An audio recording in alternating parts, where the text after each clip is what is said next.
शीश झुका के प्रणाम करता है। बोलिए भगवान बुद्ध की।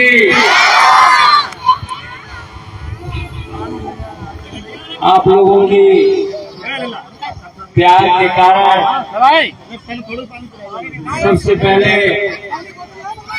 मैं आप सभी को बहुत बहुत धन्यवाद दूंगा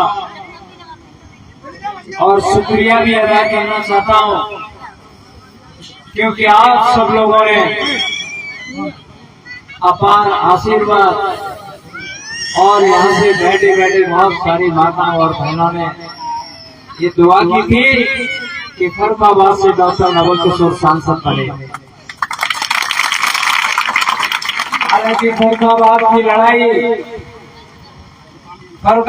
लड़ाई हमने तो बहुत आसान समझी थी, क्योंकि हमने जीवन में जो भी काम किया, चाहे जो भी काम किया हो, चाहे मैंने पढ़ाई के दौरान MS की परीक्षा दिया हो, उस परीक्षा में भी उत्तर प्रदेश में प्रथम स्थान पाया था नवल किशोर साहब ने।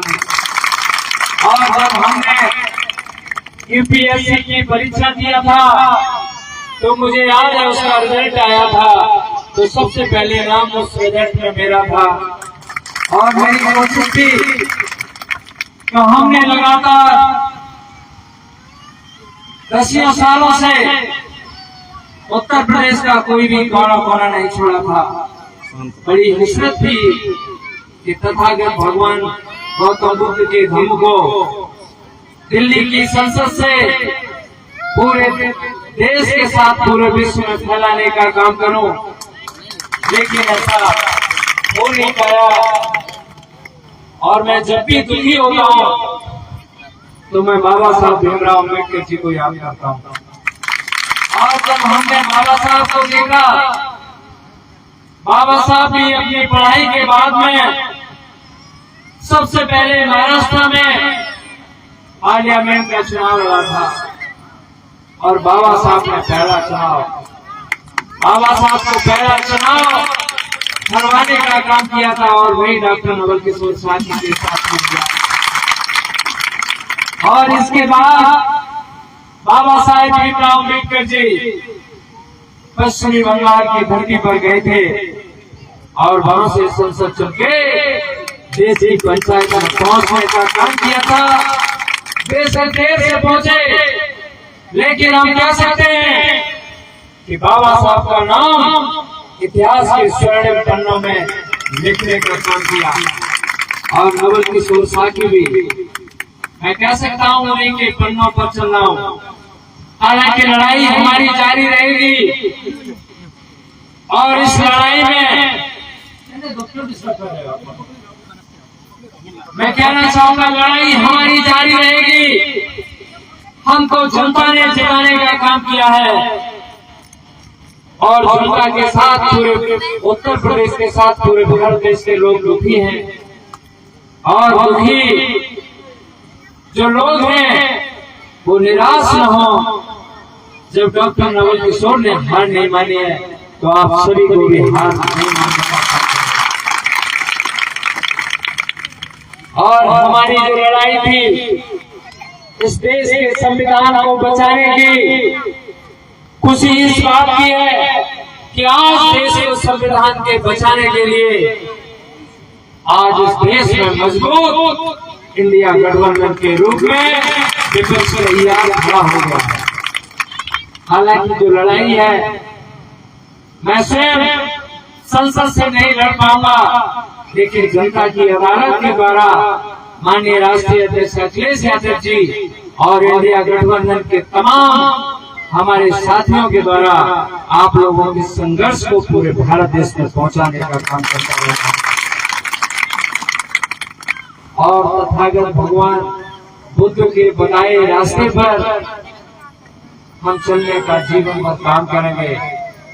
हमसे चुनाव में बहुत सारे पत्रकार साथियों ने कहा कि डॉक्टर साहब आप तो सनातन को नहीं मानते। मैंने उन साथियों से हमेशा करने का काम किया कि डॉक्टर नवल किशोर साहब सारे धर्मों का सम्मान करता है भगवान बुद्ध में अपार आस्था है और बाबा भीमराव अम्बेडकर जी का दीवाना है। इसलिए हम कहना चाहेंगे, जहाँ ये संघर्ष बाबा साहब भीमराव अम्बेडकर जी ने जीवन पर्यंत लड़ा, तब जाके हम और आपको इस काबिल बनाने का काम किया। इसलिए संघर्ष जारी रहेगा और संघर्ष के साथ मैं ये भी कहना चाहता हूँ, थोड़ा सा दुख मुझे जरूर हुआ।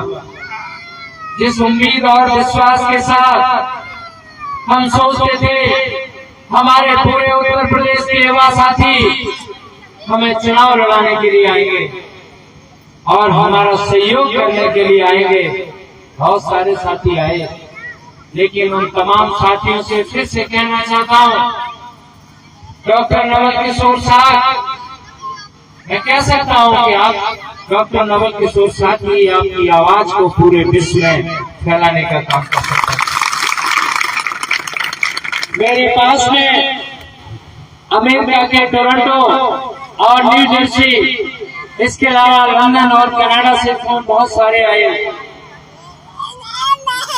वो बहुत सारे लोग दुखी थे और उनका कहना था, जैसे आप लोगों ने सम्मान अभियान किया था, प्यार देने का काम किया था, डॉक्टर नवल परिवार में सफलता नहीं मिली तो नवल किशोर को कैसे मिल जाती।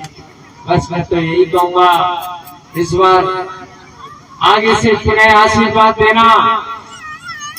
भले हम संवैधानिक पद पर नहीं पहुंच पाए, लेकिन डॉक्टरी के माध्यम से जिस तरह से हमने घोषणा की थी कि मैं सांसद बनूंगा तो तमाम गरीब बच्चों को अपनी तनख्वाह से निःशुल्क पढ़ाने का काम करूंगा, और मैं कह रहा हूं कि मैं भले सांसद नहीं बन पाया, लेकिन अपने व्यक्तिगत संसाधन डॉक्टरी के माध्यम से जहां तमाम हम ऑपरेशन करते हैं, अपने हॉस्पिटल के माध्यम से तमाम बच्चों को आगे बढ़ाने का काम करूंगा।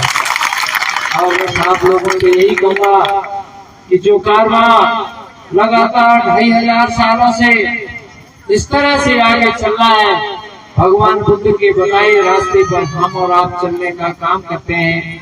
ये कारवां निरंतर ऐसे ही चलता रहे, एक दिन जरूर आएगा जैसे सम्राट अशोक ने तथागत के धर्म को एशिया में फैलाया, डॉक्टर नवल किशोर साहब भी एशिया में फैलाने का काम करेगा। आप सभी का मैं बहुत बहुत धन्यवाद देता हूँ और शुक्रिया देता हूँ, और विशेष धन्यवाद यहाँ के समस्त ग्रामवासियों को जिन्होंने इतना बेहतरीन काम करने का काम किया है। गर्मी कड़ाके की चल रही है, जून की गर्मी है, लेकिन जून की गर्मी को भी भगवान बुद्ध के बताए रास्ते पर चलकर उसको करुणा, मैत्री और शील की तरह मौसम आप लोगों ने ठंडा कर दिया है। इसलिए आप सबको धन्यवाद देता हूँ और धन्यवाद दूंगा आदरणीय श्री हरिकृष्ण साकी जी, राम प्रकाश साकी जी, प्रवीण साकी जी, पंकज कुमार साकी जी, ब्रज किशोर साकी जी, विपिन साकी जी, शैलेंद्र सिंह साकी जी, अरुण कुमार साकी जी, शिवम कुमार जी।